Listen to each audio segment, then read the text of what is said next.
Hello everyone, welcome to Voice Voyage, and I know you use this video to fall asleep, so before that, like the video and subscribe to the channel. Also comment down where are you from and what time are you watching. Now get comfortable and relax. Before we begin, this is a disclaimer that the audiobooks featured on this channel are of works that are in the public domain and are no longer under copyright protection. This means the content is free to be used, shared, and distributed. We strive to ensure all materials are properly verified as public domain works. However, if you believe we've mistakenly included copyrighted content, please contact us immediately for removal. This content is provided for educational and entertainment purposes only. We do not claim ownership over any of the texts and aim to make these timeless works more accessible through audio format. Thank you for listening and supporting the preservation of classic literature. The Phantom Coach by Amelia B. Edwards. The circumstances I am about to relate to you have truth to recommend them. They happened to myself, and my recollection of them is as vivid as if they had taken place only yesterday. 20 years, however, have gone by since that night.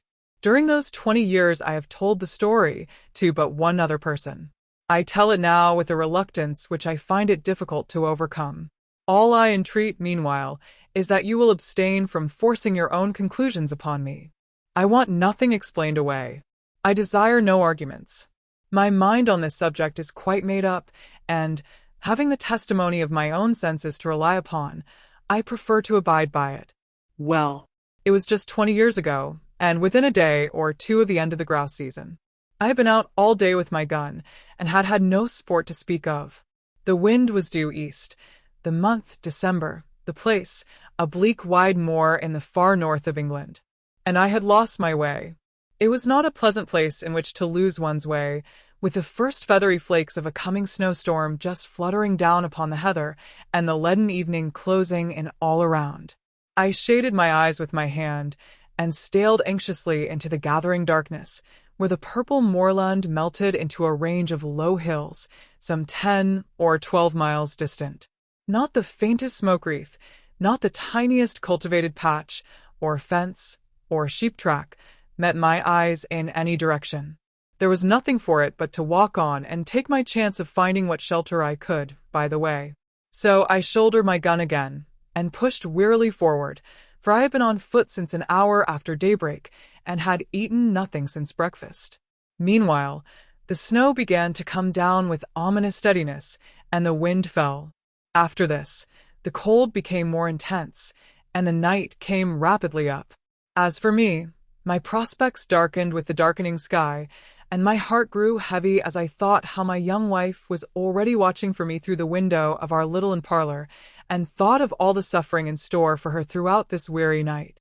We had been married 4 months, and, having spent our autumn in the Highlands, were now lodging in a remote little village situated just on the verge of the great English moorlands.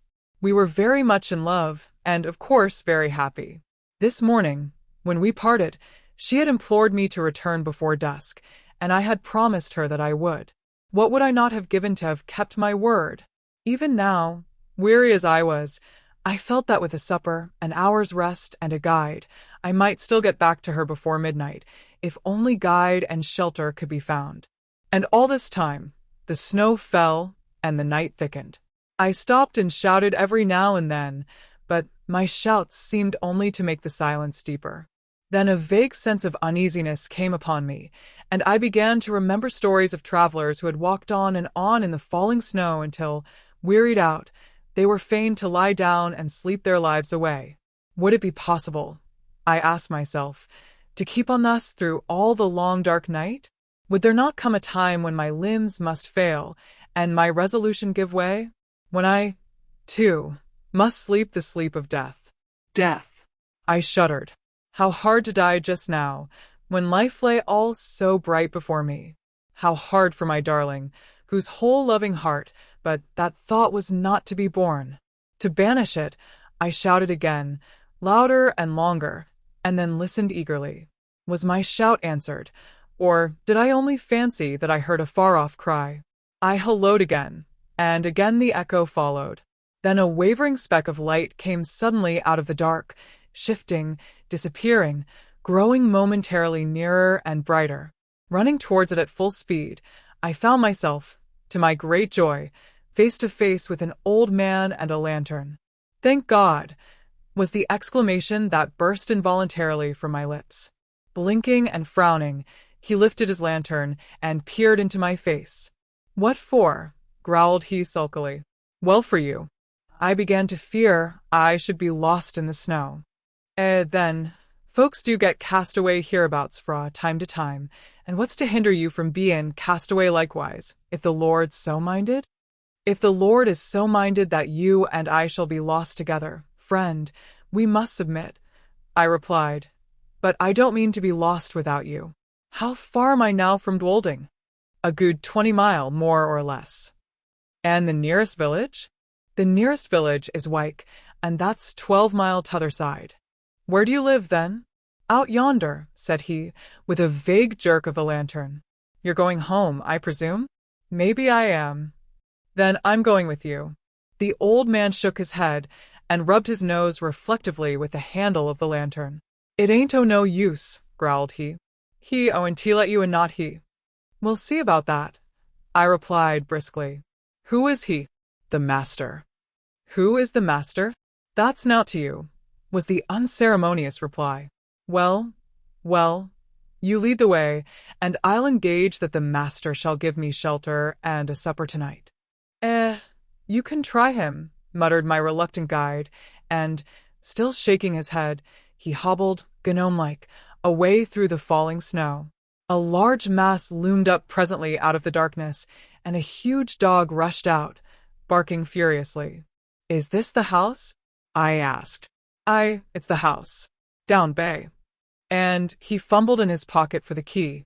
I drew up close behind him, prepared to lose no chance of entrance, and saw in the little circle of light shed by the lantern that the door was heavily studded with iron nails, like the door of a prison.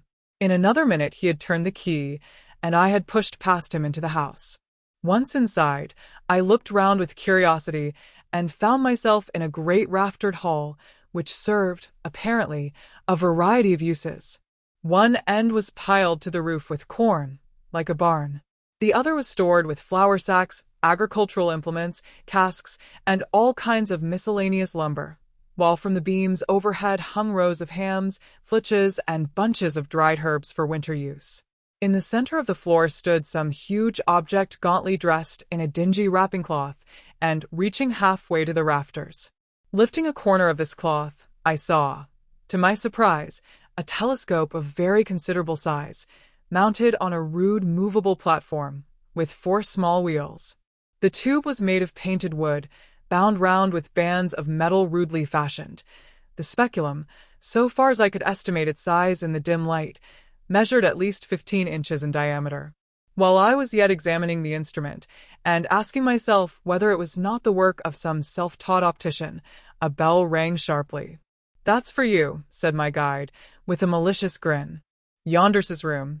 He pointed to a low black door at the opposite side of the hall.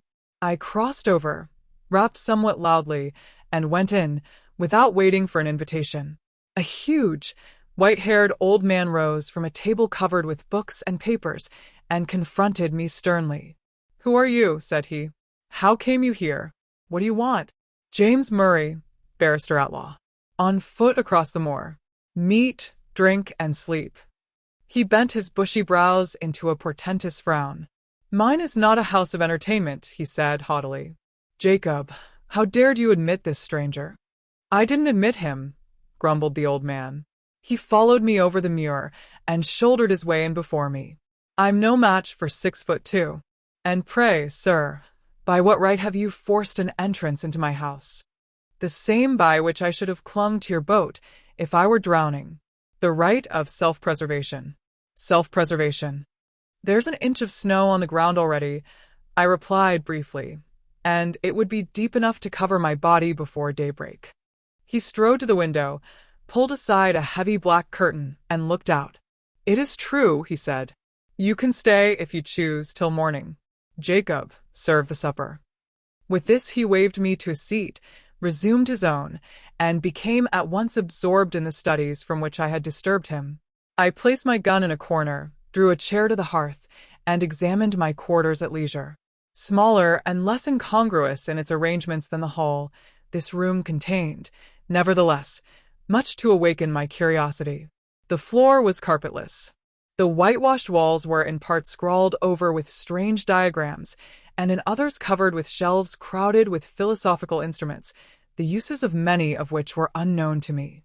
On one side of the fireplace stood a bookcase filled with dingy folios. On the other, a small organ, fantastically decorated with painted carvings of medieval saints and devils.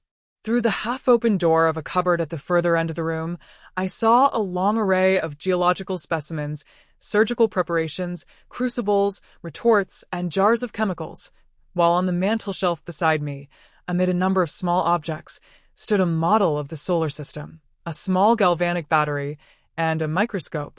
Every chair had its burden. Every corner was heaped high with books.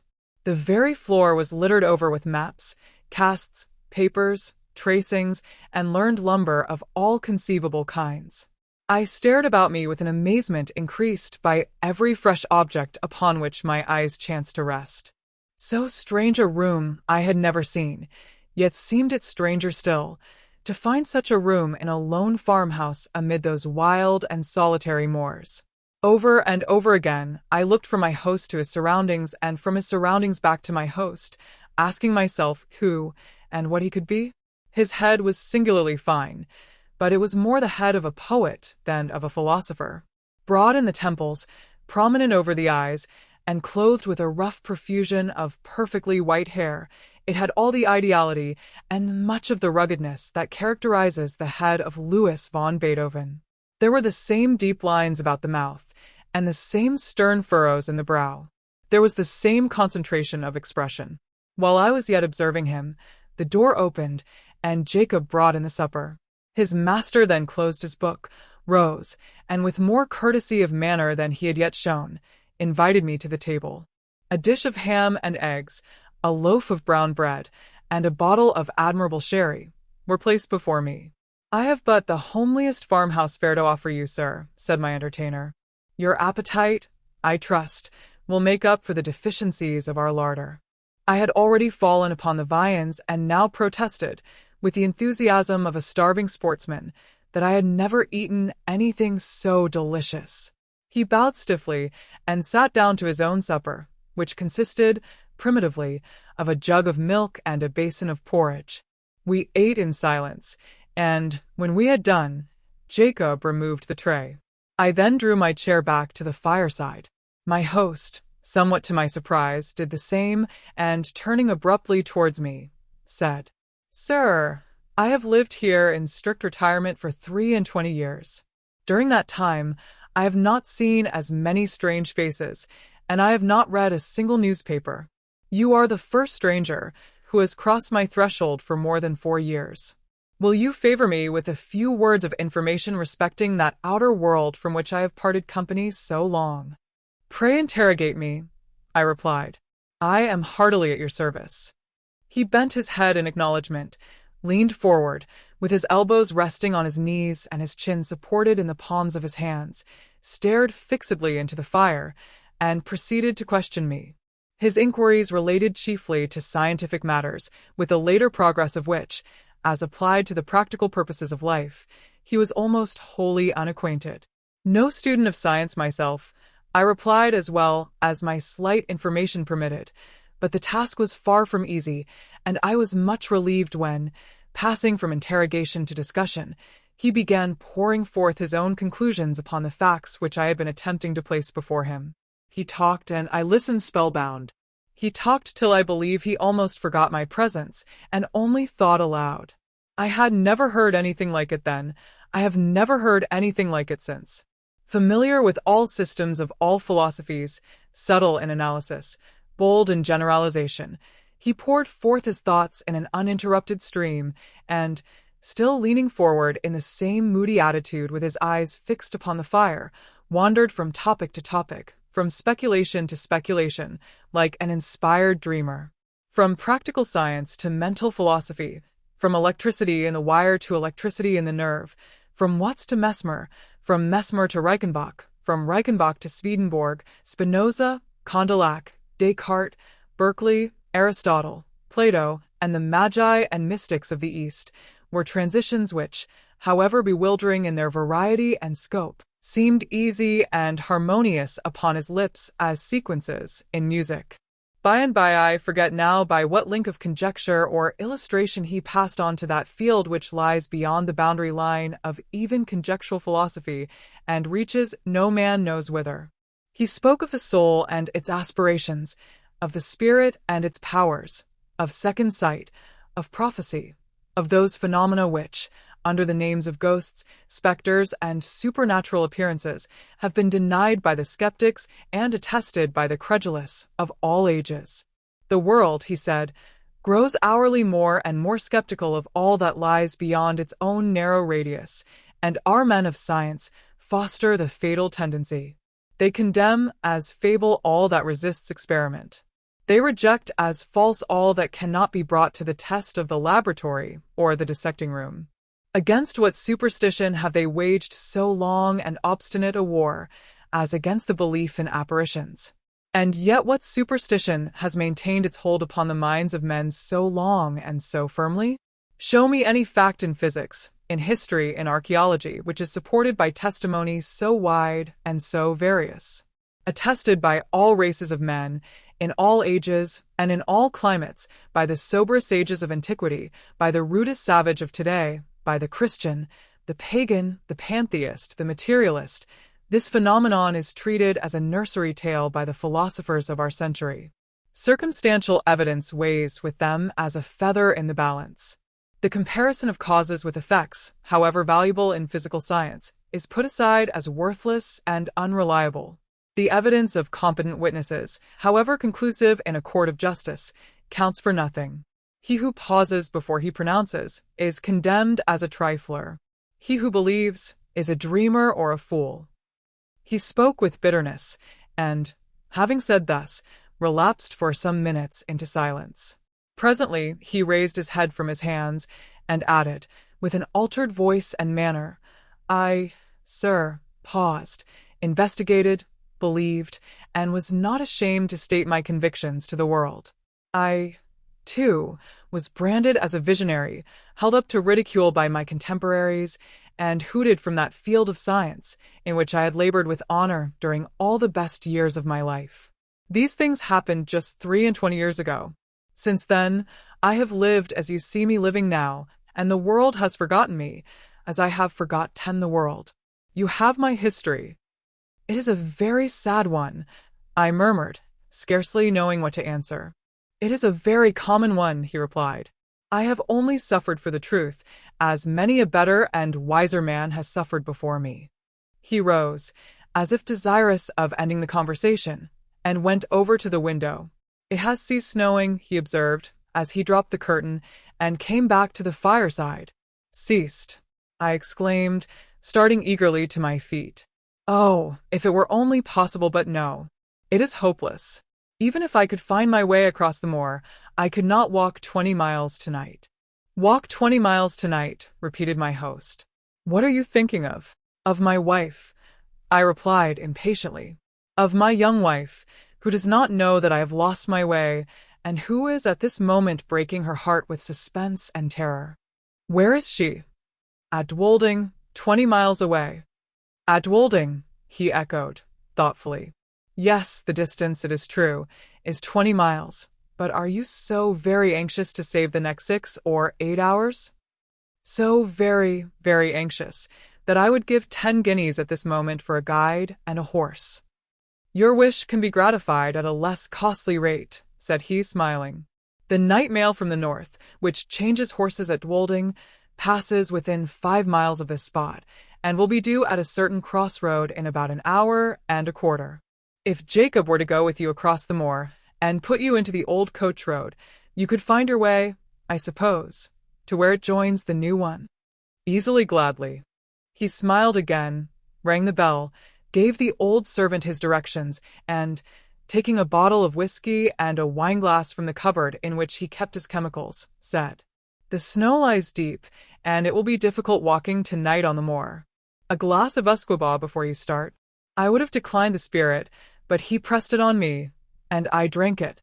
It went down my throat like liquid flame, and almost took my breath away. "It is strong," he said, "but it will help to keep out the cold. And now you have no moments to spare. Good night." I thanked him for his hospitality and would have shaken hands, but that he had turned away before I could finish my sentence. In another minute I had traversed the hall, Jacob had locked the outer door behind me, and we were out on the wide white moor. Although the wind had fallen, it was still bitterly cold. Not a star glimmered in the black vault overhead. Not a sound, save the rapid crunching of the snow beneath our feet, disturbed the heavy stillness of the night. Jacob, not too well pleased with his mission, shambled on before in sullen silence, his lantern in his hand, and his shadow at his feet. I followed, with my gun over my shoulder, as little inclined for conversation as himself. My thoughts were full of my late host. His voice yet rang in my ears. His eloquence yet held my imagination captive. I remember to this day, with surprise, how my overexcited brain retained whole sentences and parts of sentences, troops of brilliant images and fragments of splendid reasoning, in the very words in which he had uttered them. Musing thus over what I had heard, and striving to recall a lost link here and there, I strode on at the heels of my guide, absorbed and unobservant. Presently at the end, as it seemed to me, of only a few minutes he came to a sudden halt, and said, "Yon's your road. Keep the stone fence to your right hand, and you can't fail of the way." "This, then, is the old coach road?" "Aye, 'tis the old coach road." "And how far do I go before I reach the crossroads?" "Nigh upon 3 mile." I pulled out my purse, and he became more communicative. "The road's a fair road enough," said he, "for foot passengers, but 'twas over steep and narrow for the northern traffic. You'll mind where the parapet's broken away. Close again the signpost. It's never been mended since the accident." "What accident?" The night mail pitched right over into the valley below a good 50 feet and more just at the worst bit o' road in the whole county. Horrible. Were many lives lost? All. For were found dead, and t'other 2 died next morning. How long is it since this happened? Just 9 year. Near the signpost, you say? I will bear it in mind. Good night.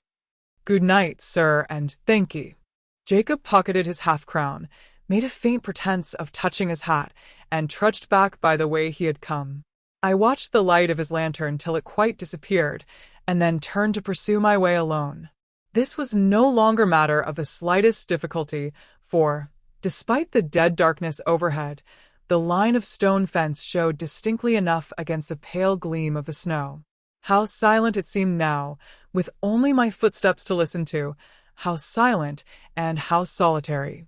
A strange, disagreeable sense of loneliness stole over me. I walked faster. I hummed a fragment of a tune. I cast up enormous sums in my head and accumulated them at compound interest. I did my best, in short, to forget the startling speculations to which I had but just been listening, and, to some extent, I succeeded.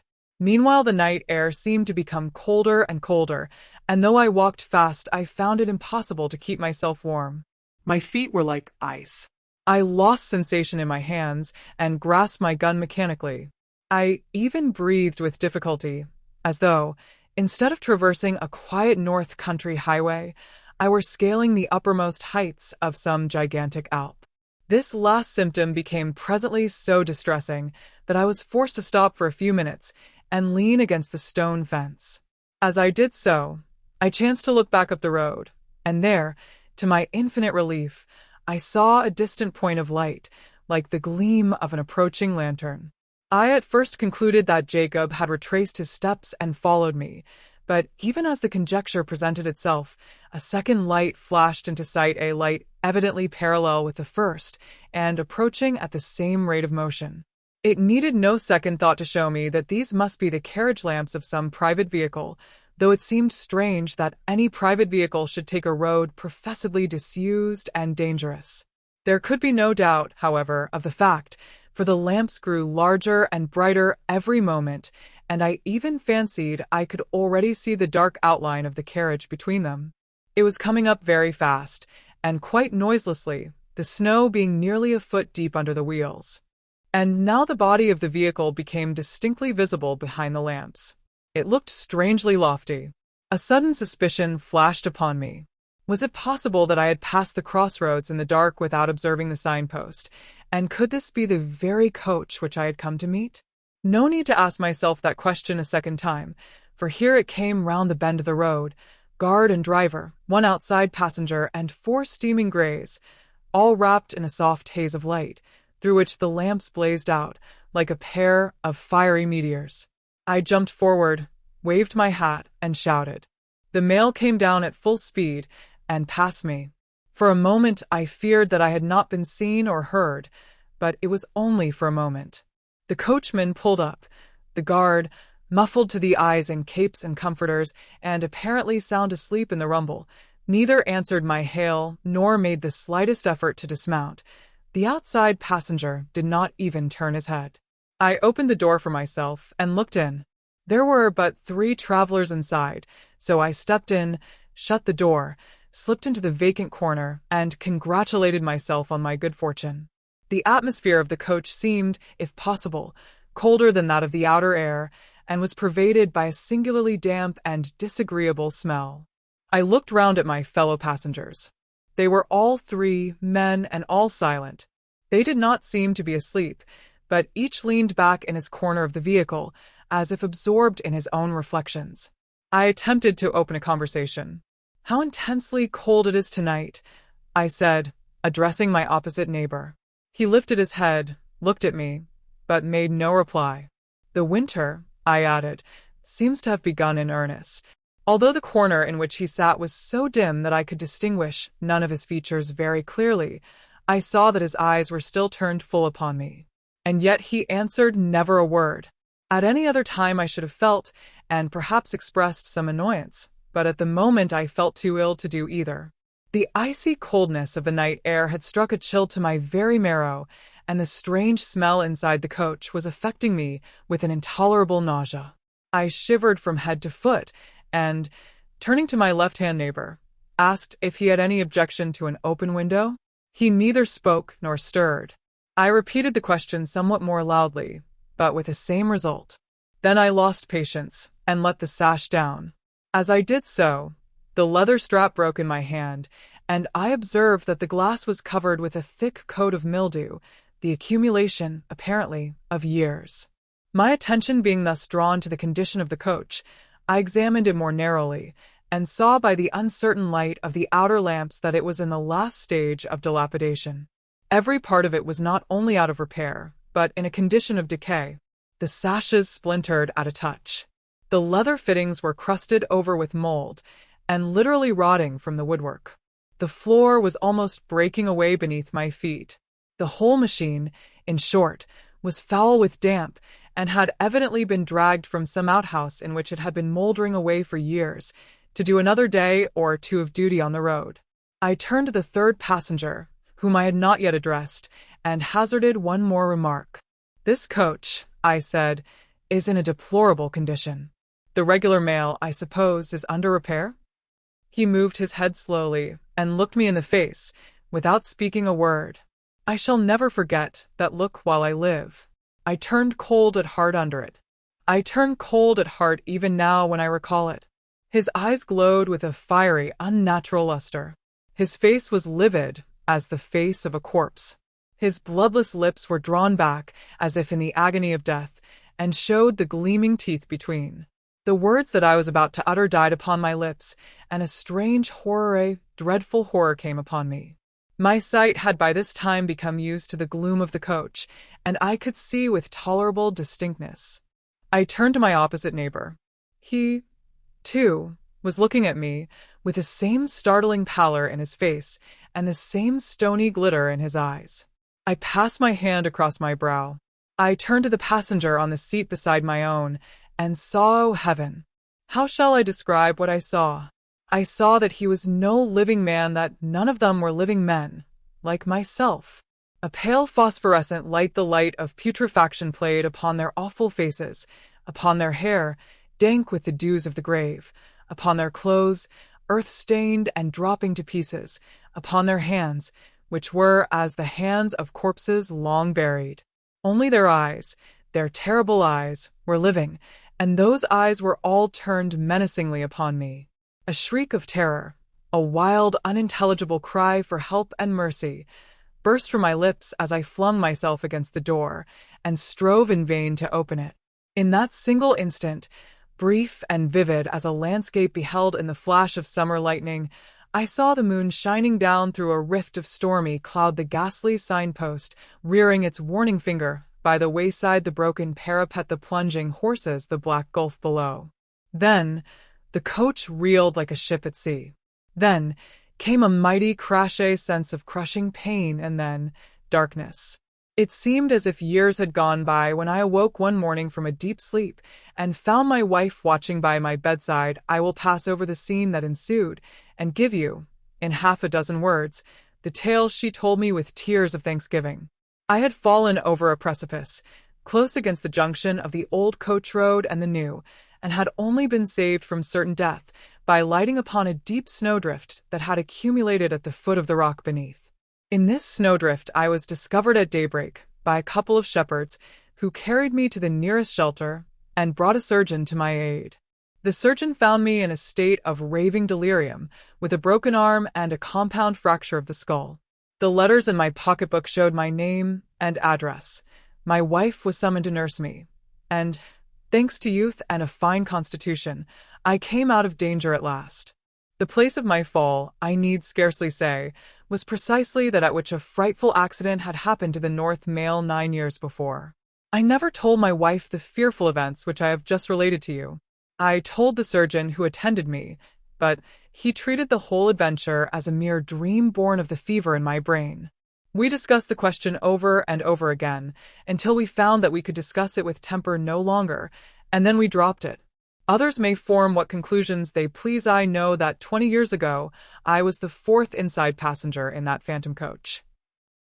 Dear listener, we bring another tale to a close, a journey woven with words, imagination, and emotion here at the Voice Voyage, where stories flow like a river's current, guiding you to distant realms and unexplored depths. We're grateful you joined us. As always, we invite you to stay a little longer, subscribe to our channel, and uncover more stories waiting to be heard, each one a cascade of voices, ideas, and artistry. And remember, every great story begins with a single word. Perhaps the next one will begin with you.